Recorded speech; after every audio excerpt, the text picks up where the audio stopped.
शासनाच्या वतीने वाळूघाट काढण्यात आले आहेत 8 घाट. हे पूर्णतः माजलगाव तहसील कार्यालय अंतर्गत आहे आणि त्याचे हे निष्कामी कार्यालय त्याचे स्थानिक प्रशासन महसूल विभागाचं हे अगदी 1% ही शासनाचे नियम पाळत नाही वाळूघाटवाले.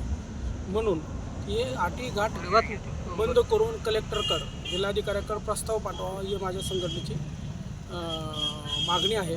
या मागणी संदर्भात त्या संस्थेवर जे 8 संस्था त्यांच्यावर 420चा फ्रॉडचा गुन्हा दाखल करण्यात यावा. कारण या वाटातील जे परिसर आहे म्हणजे ती प्रचंड जे हायवा आहेत तिथे आवाजात येऊन क्षमतेपेक्षा अधिक वाळू वाहतात.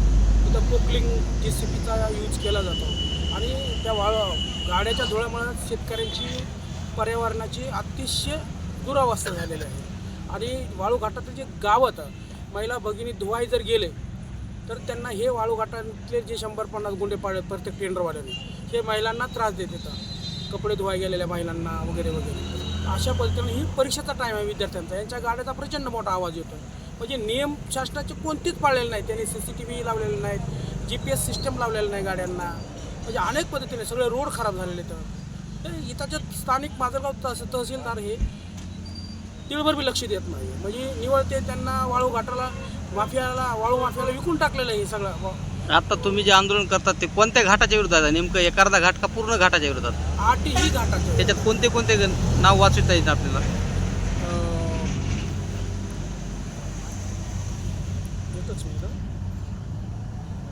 हे बघा, आडुळा आहे, सांडे चिंचोली आहे आणि हिवरा आहे, हिवरा गंगामसला, अशी एकूण घाटाचे नाव आहेत. मंजरत आहे म्हणजे आडुळा, सांडे चिंचोली, मंजरत, हिवरा आणि हिवरा 1, हिवरा 2, हिवरा 3 आणि गंगामसला आणि सरोवर पिंपळ हे घाटाची मुख्य नाव आहेत.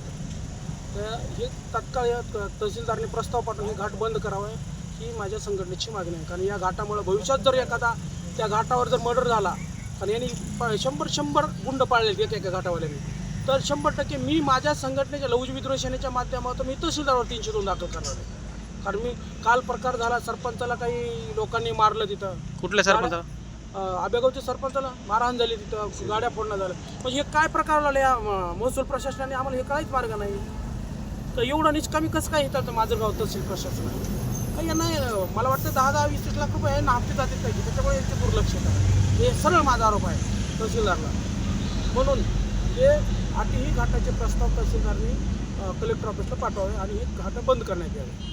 कारण हे शेतकऱ्याची आणि त्या घाटा परिसरातील जनतेची मागणी आहे. हवा प्रचंड वेगाने त्यांची चालू, क्षमतेपेक्षा अधिक वाळू ओव्हरलोड करते ते, अशी मागणी आहे.